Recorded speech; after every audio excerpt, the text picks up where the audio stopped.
नमस्ते। स्वागत है आज की इस दिलचस्प विश्लेषण में। आज हम एक ऐसी बेहतरीन और गहरी भारतीय लोक कथा में गोता लगाएंगे जो सच्ची खुशी और दौलत के असली मायने समझाती है। एक ऐसी कहानी जहां एक साधारण सी जिंदगी बड़े से बड़े रुतबे और ऐशो आराम पर भारी पड़ जाती है।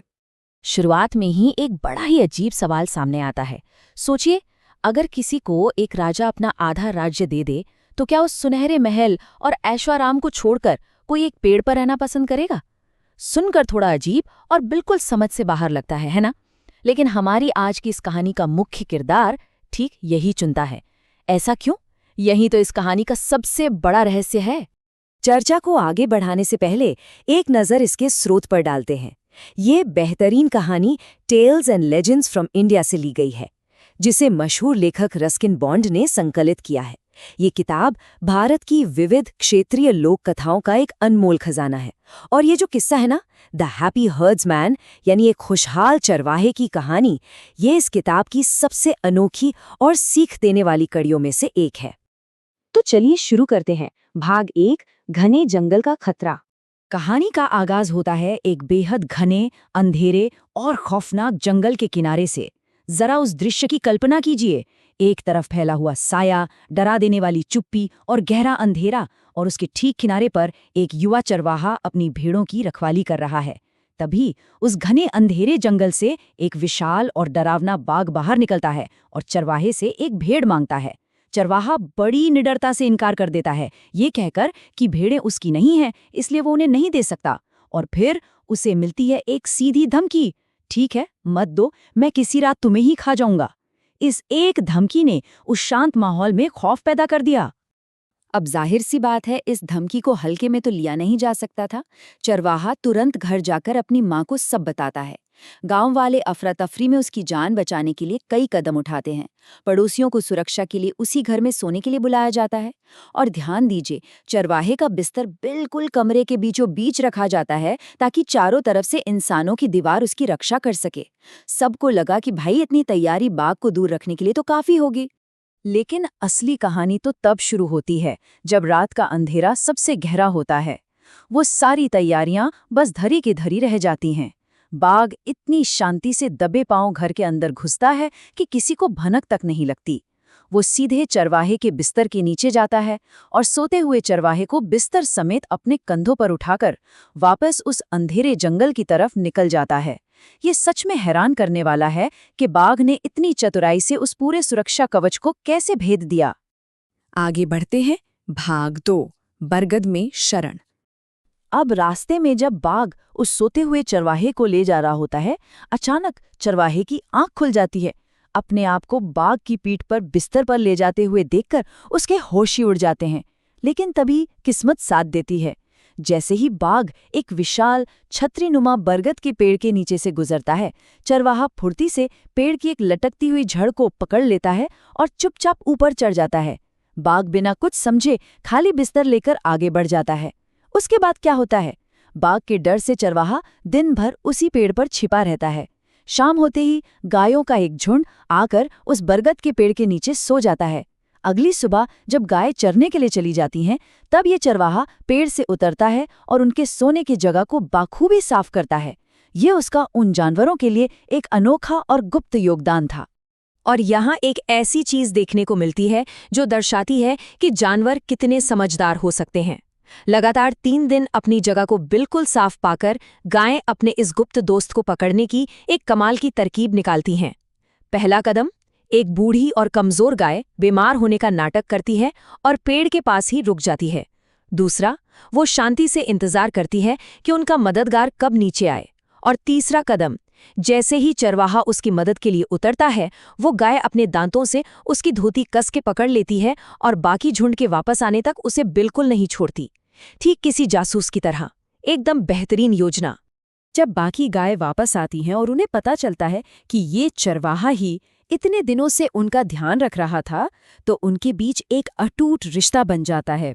इनाम के तौर पर गाय उसे कहती हैं कि वो जब चाहे और जितना चाहे उनका दूध पी सकता है। सोचें, उस बरगद के पेड़ में चरवाहे को न सिर्फ एक सुरक्षित आश्रय मिला, बल्कि परिवार और पोषण भी मिल गया। अब आते हैं कहानी के अगले हिस्से पर, भाग 3 दया और सुनहरा वरदान।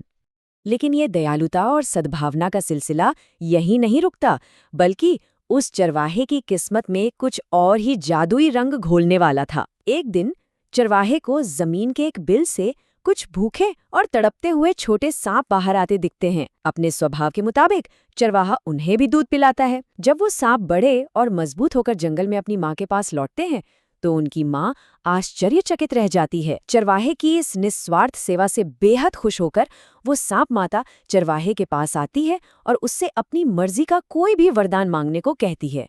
यहाँ इस शब्द बून यानी वरदान को समझना थोड़ा जरूरी है। लोक कथाओं में वरदान का मतलब होता है एक ऐसी जादुई शक्ति या आशीर्वाद जो किसी शक्तिशाली प्राणी द्वारा दिया जाता है। तो अब सवाल यह है कि चरवाहा क्या मांगता है? वो मांगता है कि उसके बाल और उसकी त्वचा सुनहरे रंग यानी बिल्कुल खालिस सोने की तरह चमकने लगे, और देखते ही देखते उसके रूप में ये जादुई बदलाव आ जाता है। वो सिर के पांव तक एकदम सुनहरा हो जाता है। अब यहाँ से एक छोटी सी घटना पूरी कहानी का रुख बदल देती है। एक गर्मी के दिन जब चरवाहा नदी में नहा रहा था, उसका एक सुनहरा बाल टूट जाता है। वो एक छोटा सा पत्तों का नाव बनाता है, उसमें अपना चमकता हुआ सुनहरा बाल रखता है और उसे नदी के पानी में बहने देता है। खेल खेल में की गई इस छोटी सी हरकत का चरवाहे को बिल्कुल अंदाजा नहीं था कि ये छोटा सा पत्ते का नाव उसके शांत जीवन में कितना बड़ा तूफान लाने वाला है। और यहाँ से शुरू होता है नया अध्याय। भाग 4 राजकुमारी और बांसुरी। तो वो सुनहरा बाल बहकर आखिर कहाँ पहुँचता है? सीधे एक राजकुमारी के हाथों में। मीलों दूर नदी में नहा रही उस राजकुमारी को जब वो अजीब और गरीब चमकता हुआ बाल मिलता है तो वो जिद पकड़ लेती है कि वो उसी इंसान से शादी करेगी जिसका ये बाल है। उसके बाद राजा अपने सैनिक भेजता है। यहाँ टाइमलाइन को ध्यान से देखिए कि कैसे एक एक करके चरवाहे की ताकतें छीनी जाती हैं। पहले जब सैनिक आते हैं, चरवाहा अपनी जादुई बंसुरी बजाता है और उसकी वफादार गायें सैनिकों को खदेड़ देती हैं। फिर राजा चालाकी दिखाता है और अपने कौवे यानी क्रोज को भेजता है। कौवे उसे इस कदर परेशान करते हैं कि गुस्से में आकर चरवाहा उन पर अपनी वही बंसुरी फेंक मारता है। उसी वक्त एक कौवा उस बंसुरी को उड़ाकर ले जाता है। अब बिना उस जादुई बंसुरी के अगली बार गायें मदद के लिए नहीं आ पाती और आखिरकार बेचारा चरवाहा पकड़ा जाता है। चरवाहे को जबरदस्ती राजा के महल में लाया जाता है और राजकुमारी से शादी करा दी जाती है। उसे एक बेहद शानदार घर दिया जाता है। कल्पना कीजिए एक ऐसे विशाल चमचमाते सुनहरे मंदिर या महल की, जहां छत से लेकर फर्श तक सिर्फ और सिर्फ भारी सोना जमा हो। हर तरफ ऐशो आराम, कीमती गहने और ऐसी चकाचौंध जो किसी की भी आंखें चौंधिया दे। लेकिन इस अत्यधिक दौलत और सुनहरी चारदीवारी के बीच चरवाहा अपने आप को महज एक कैदी महसूस करता है। सोने का ये पिंजरा उसे वो खुशी नहीं दे पाता। उसकी आत्मा तो अभी भी उस घने जंगल, उस शांत बरगद के पेड़ और अपने वफादार जानवरों के पास ही बसती थी। वो उस पुराने, साधारण लेकिन आजाद जीवन के लिए तरस रहा था। और आखिर में हम आते हैं कहानी के चरमोत्कर्ष पर। भाग 5 सच्ची खुशी की ओर। दौलत और शोहरत के इस अंबार से निकलकर आज़ादी की तरफ वापसी का रास्ता बहुत ही जबरदस्त है। एक दिन चरवाहा अपनी पत्नी से वही पुरानी जादुई बंसुरी वापस मांगता है जो राजकुमारी ने कहीं से ढूंढ कर संभाल रखी थी। जैसे ही वो उस बंसुरी को अपने होठों से लगाकर पहली धुन बजाता है, उसकी आवाज हवाओं को चीरती हुई सीधे उस जंगल की गायों के कानों तक जा पहुंचती है। अगले ही पल सारी गायें राजा के महल की तरफ पागल सी होकर दौड़ पड़ती हैं और वहां पहुंचकर महल की दीवारें तक तोड़ने लगती हैं। राजा बिल्कुल खौफजदा होकर उनसे चिल्लाकर पूछता है कि आखिर उन्हें क्या चाहिए, और उनका सीधा गुस्से भरा जवाब एक ही होता है, हमें हमारा चरवाहा चाहिए। ये दृश्य एक ही समय में हैरान करने वाला और दिल को छू लेने वाला है। यहाँ दो बिल्कुल अलग जीवन एक दूसरे के आमने सामने खड़े हैं। एक तरफ है राजा का सुनहरा महल, जहाँ बेहिसाब दौलत है, राजशाही है, लेकिन आज़ादी बिल्कुल नहीं है, मानो सच में एक सोने का पिंजरा। और दूसरी तरफ है वो बरगद का पेड़, जहाँ प्रकृति की असीम शांति है, खुली आज़ादी है और उन वफादार जानवरों का सच्चा प्रेम है। ये तुलना बहुत ही साफ तौर पर दिखाती है कि चाहे जितनी भी भौतिक संपत्ति मिल जाए, वो किसी को अंदर की सच्ची खुशी नहीं दे सकती। गायों के उस हमले से डरा सहमा राजा आखिरकार एक बड़ा समझौता करता है।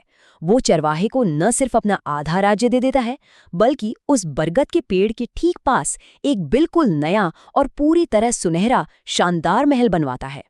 लेकिन इस कहानी का सबसे दिलचस्प और आयरॉनिकल अंत जानते हैं क्या है?